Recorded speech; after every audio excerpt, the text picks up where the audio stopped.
In the heart of Australia, where the Melbourne skyline rises against the morning mist, a tragedy unfolded that would shock the nation to its core. Arthur Freeman, a father driven by desperation and rage, committed an unspeakable act that turned a family's private turmoil into a public nightmare. By the end of this video, you'll know the full story of Arthur Phillip Freeman, the man who threw his child off a bridge. In the late 1990s, amidst the vibrant cityscape of Melbourne, Arthur Phillip Freeman and Peter Barnes' paths first crossed. Arthur, often called Artie by those close to him, was a quiet, methodical man with a passion for technology. His routine was filled with weekly tennis matches, bike rides, and a love for tinkering, a habit he'd carried from childhood. Arthur had built a solid career as an IT specialist, his expertise in databases even taking him across the globe to London. Peter, on the other hand, was a lively and outgoing woman, deeply rooted in Melbourne's social scene. Her warm personality and compassionate nature made her well liked by everyone she met. They met through mutual friends at a casual gathering, where Arthur's reserved demeanor contrasted sharply with Peter's vivacious energy. Despite their differences, or perhaps because of them, the two were drawn to each other. Arthur was captivated by Peter's ability to light up a room, while Peter found Arthur's quiet confidence intriguing. Their connection was undeniable, and soon, what started as friendly conversation blossomed into a deep and committed relationship. As the years passed, they built a life together, marrying and eventually welcoming 3 beautiful children into their world: 2 boys, Ben and Jack, and a daughter, Darcey. On the surface, their life seemed idyllic. A hard-working couple, raising a young family in the suburbs, sharing the joys and challenges that come with it. However, beneath the surface, tensions began to simmer. Arthur's introverted nature often clashed with Peter's outgoing personality. The pressures of raising a family, coupled with the strains of their differences, slowly eroded the bond that had once brought them together. As time went on, their relationship grew increasingly strained, and the warmth that had initially drawn them to each other began to fade. By 2009, their marriage had fractured, leading to a bitter and contentious separation. The separation was hard on both of them, but it was especially difficult for Arthur. He struggled to come to terms with the loss of his family life, grappling with feelings of rejection and despair. The couple's interactions grew more hostile, particularly over the custody of their children. What had begun as a love story turned into a battle of wills, with the happiness of their children caught in the middle. The once promising future they had envisioned together now seemed like a distant memory, overshadowed by the bitterness of their breakup. This breakup would eventually lead to an unfathomable act.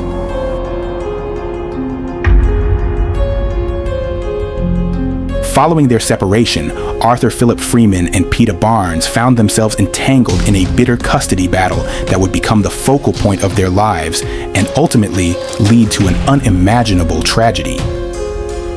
The split, which began as a mutual decision, quickly spiraled into a contentious struggle over their 3 children: Ben, Jack, and Darcey. Peter, a devoted mother, sought primary custody, believing that her stable home environment was best suited for the children. She argued that her close-knit support network, coupled with her nurturing nature, provided the children with the consistency and care they needed. Peter's legal team emphasized her role as the primary caregiver, pointing out that she had been the one who handled most of the day-to-day responsibilities, from school runs to doctor's appointments.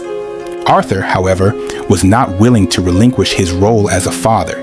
He viewed his relationship with his children as paramount, insisting that he was equally capable of providing a loving and supportive environment. To him, the idea of losing significant time with his children was unbearable. Arthur's quiet exterior masked a deep-seated fear of being pushed out of their lives, a fear that began to consume him. He believed that Peter's request for primary custody was an attempt to marginalize him, to strip him of his identity as a father. As the legal proceedings dragged on, the dispute became increasingly acrimonious. Both sides presented conflicting narratives, each painting the other as unfit or overly controlling. The courtroom became a battleground where every aspect of their past lives together was scrutinized and weaponized.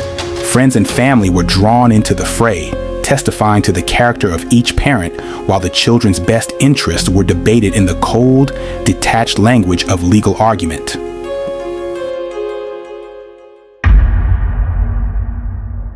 For Arthur, the strain of the custody battle was immense. The prospect of losing his children filled him with a profound sense of despair. His mental health began to deteriorate under the weight of the ongoing dispute.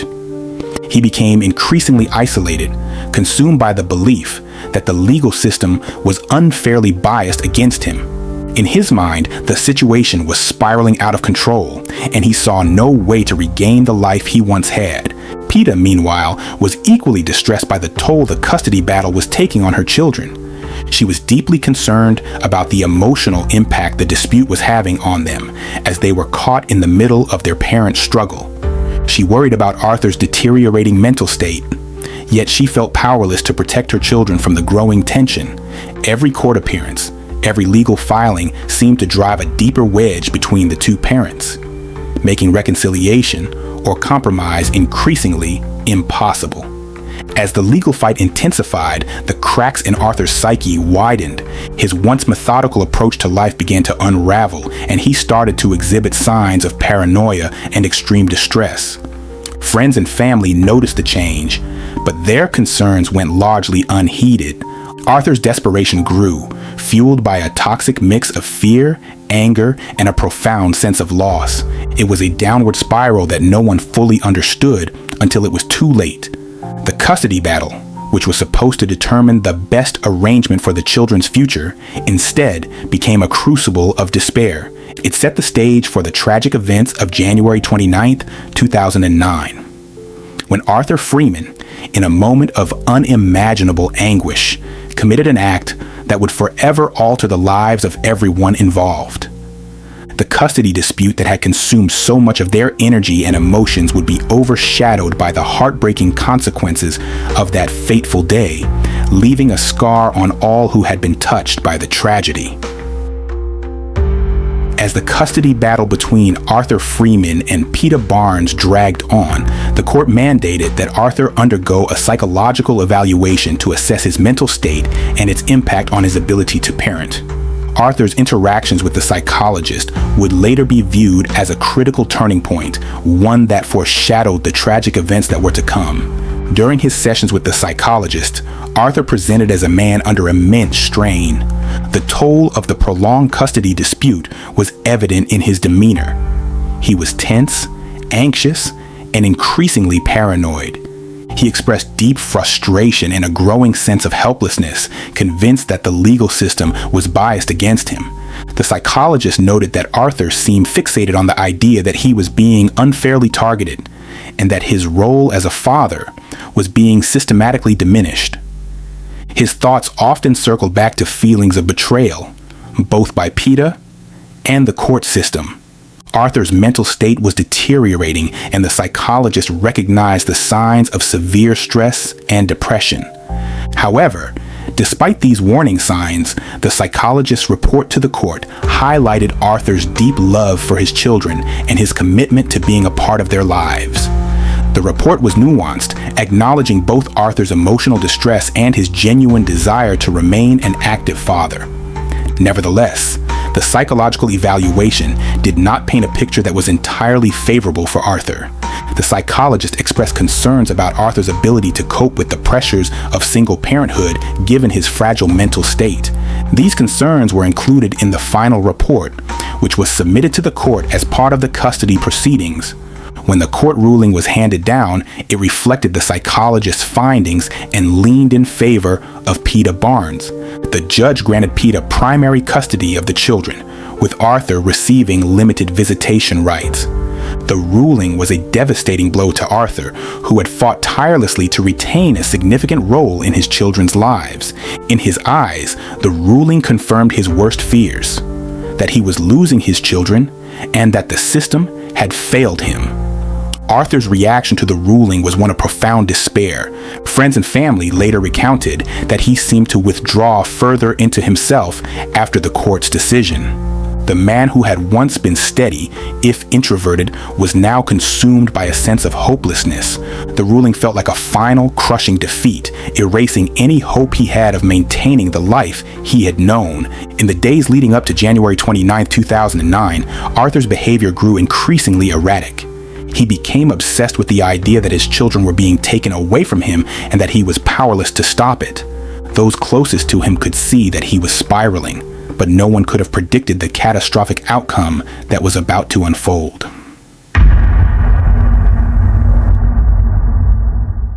On that fateful day, Arthur Freeman, driven by a toxic blend of despair and anger, took his 3 children for what appeared to be a normal day out. It was a typical Thursday morning on January 29, 2009, as commuters made their way across Melbourne's Westgate Bridge, a towering structure that connected the city's bustling center with its sprawling suburbs. The sun had just risen, casting a warm glow over the Yarra River below. Among the many cars traveling the bridge was a white Toyota Land Cruiser, driven by Arthur Phillip Freeman. In the back seat were his 3 children, Ben, age 7, Jack, age 6, and 4-year-old Darcey. For those who saw the car that morning, nothing seemed amiss. It was just another vehicle in the flow of traffic, another father taking his children to school.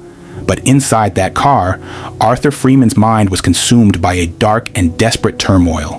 The recent court ruling that had granted his ex-wife, Peter Barnes, primary custody of their children had pushed him to the brink. The world, as he saw it, had conspired against him, leaving him with a profound sense of loss and betrayal. As the car neared the highest point of the bridge, Arthur abruptly pulled over to the side, bringing the vehicle to a halt. He then told his 4-year-old daughter Darcey to climb into the passenger seat.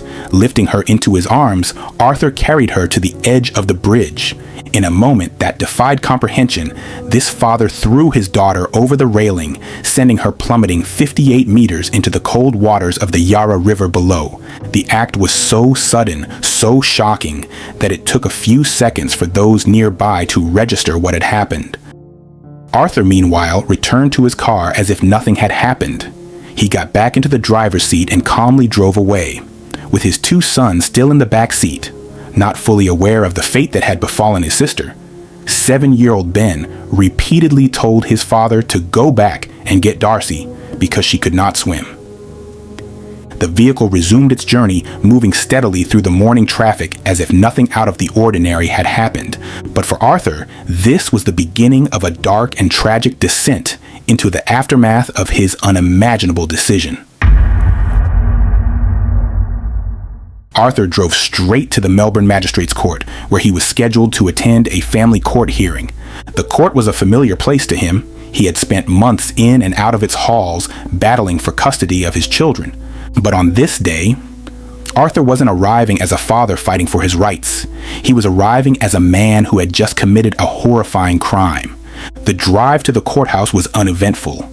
Arthur showed no outward signs of distress or panic.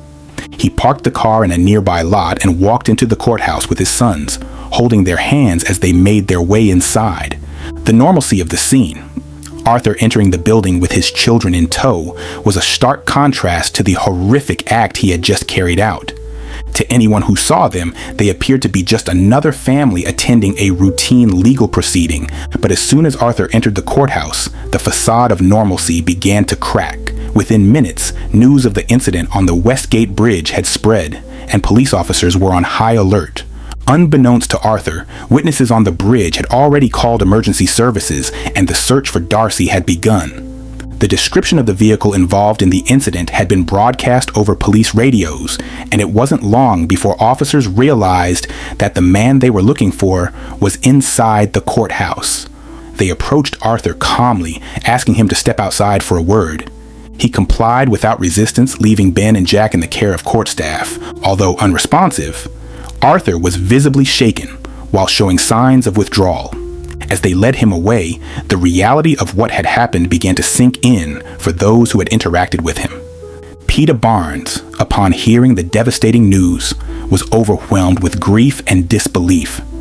The custody battle that had consumed their lives was now irrelevant. Nothing could undo the tragedy that had taken place. In the days that followed, Arthur Freeman was charged with homicide and remanded into custody to await trial. The trial of Arthur Phillip Freeman began in the spring of 2011, 2 years after the tragic event that had shocked Australia to its core. The courtroom was packed with journalists, legal experts, and members of the public, all eager to witness the proceedings of a case that had become one of the most infamous in the nation's history. The story of a father who had thrown his 4-year-old daughter, Darcey Freeman, off the Westgate Bridge had captured the country's attention, and now the legal system would determine the fate of the man at the center of it all. Arthur Freeman sat in the dock, a solitary figure, his demeanor calm and detached as the trial got underway. His defense team, led by experienced barrister Peter Morrissey, faced the daunting task of explaining what had driven this seemingly ordinary man to commit such an extraordinary act of violence. The prosecution, led by prosecutor Gavin Silbert, sought to prove that Freeman's actions were premeditated and intentional, an abhorrent act born out of spite and rage. The courtroom was tense as the prosecution began its case. They meticulously outlined the events leading up to that fateful day in January 2009, painting a picture of a man who had become increasingly unstable in the wake of a bitter custody battle. The court heard how Freeman had become obsessed with the idea that the legal system was against him, that he was losing his children, and that he was powerless to stop it. His mounting despair and paranoia culminated in the horrific act of throwing Darcey off the bridge. Witnesses were called to the stand, including those who had been on the Westgate Bridge that morning. They recounted the horrifying scene they had witnessed. The prosecution argued that Freeman's actions were deliberate and calculated, the ultimate act of vengeance against his ex-wife, Peter Barnes. But the defense had a different narrative. They did not deny that Freeman had committed the act. There was no question of his guilt in that regard. Instead, they focused on his state of mind at the time. The defense argued that Arthur Freeman had been suffering from a severe mental breakdown, exacerbated by the relentless pressure of the custody battle and the recent court ruling that had granted Peter primary custody of the children. Morrissey presented evidence that Freeman had been experiencing symptoms of major depression and psychosis, conditions that impaired his ability to think rationally and make decisions. Psychiatrists were called to testify, providing expert opinions on Freeman's mental state. They described how he had become increasingly detached from reality in the months leading up to the incident, exhibiting signs of paranoia and delusions. The defense argued that at the moment he committed the act, Freeman was in the grip of a psychotic episode, believing that he was saving Darcey from a worse fate. As the trial progressed, the courtroom became a battleground of legal and psychological arguments. The emotional toll of the trial was evident, particularly for the Freeman and Barnes families who sat in the gallery each day, reliving the nightmare that had torn their lives apart. After weeks of testimony and deliberation, the jury retired to consider their verdict. Finally, on April 8, 2011, the jury returned to the courtroom with their decision. Arthur Phillip Freeman was found guilty of the malicious slaying of Darcey Freeman. The jury rejected the defense's argument of diminished responsibility, concluding that while Freeman may have been under immense psychological strain, he was fully aware of the consequences of his actions. Judge Paul Coughlin, who had presided over the trial, sentenced Freeman to life in prison with a non-parole period of 32 years. The trial of Arthur Phillip Freeman was over, but its memory would live on, a haunting reminder of the fragility of the human condition and the devastating consequences of despair. In the wake of Arthur Phillip Freeman's conviction and sentencing for the slaying of his daughter Darcey Freeman, the aftermath of the trial left deep and lasting scars on all those involved. The life sentence handed down by Judge Paul Coughlin brought a sense of closure to the legal proceedings, but for the families, the community, and the nation, the impact of the tragedy continued to resonate long after the courtroom lights dimmed. For Peter Barnes, Darcey's mother, the verdict was a bittersweet conclusion to an ordeal that had forever altered her life. While there was some comfort in seeing justice served, No sentence could ever bring back her beloved daughter. Peta had endured the unimaginable, the loss of a child at the hands of the very person she had once trusted as a partner and father to their children. In the years following the trial, Peta remained largely out of the public eye, focusing on raising her two sons, Ben and Jack, who had witnessed the aftermath of their sister's slaying and would carry the trauma with them for the rest of their lives. The Freeman and Barnes families were left to grapple with the devastating reality of what had transpired. The custody battle that had once seemed so consuming was now dwarfed by the enormity of Darcey's slaying. Relationships were strained, and the emotional toll on both sides was profound. Arthur's parents, who had stood by their son throughout the trial, were left to reconcile their love for him with the horror of his actions. The community around them offered support, but the weight of the tragedy was a burden they would carry privately. The public reaction to the sentencing was one of mixed emotions. There was widespread relief that Arthur Freeman had been held accountable for his actions, but also a deep sadness that such a tragedy had occurred in the first place. Many questioned how the system had failed, how a man who had shown signs of severe mental distress had been allowed to reach such a breaking point without intervention. The case sparked discussions about the adequacy of mental health support in the legal system, particularly for those embroiled in high-conflict custody disputes. In the legal community, the trial became a case study in the complexities of criminal responsibility and the intersection of mental health and the law. As the years passed, the case of Arthur Phillip Freeman remained etched in the collective memory of Australia.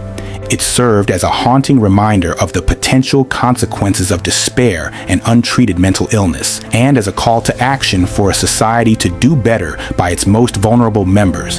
The legacy of Darcey Freeman, her bright smile, her innocent life, became a symbol of the need for compassion, vigilance, and unwavering commitment to the protection of children and the mental well-being of their parents. You'll find another video coming your way soon. Please like and subscribe. Stay ready and be safe out there, people.